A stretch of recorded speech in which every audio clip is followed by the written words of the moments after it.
তিরোধানে 13 বছর আগে জননীর কোল আলো করে জন্ম দিলেন।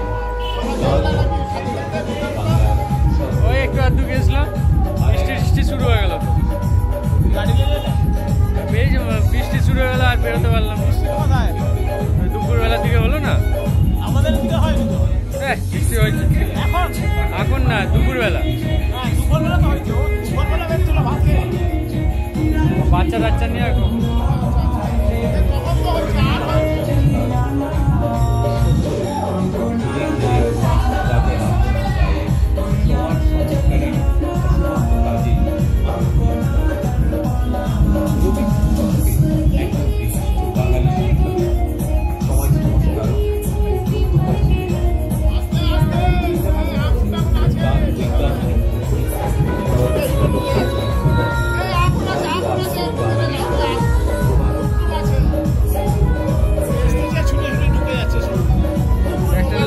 আরেকটা দিয়ে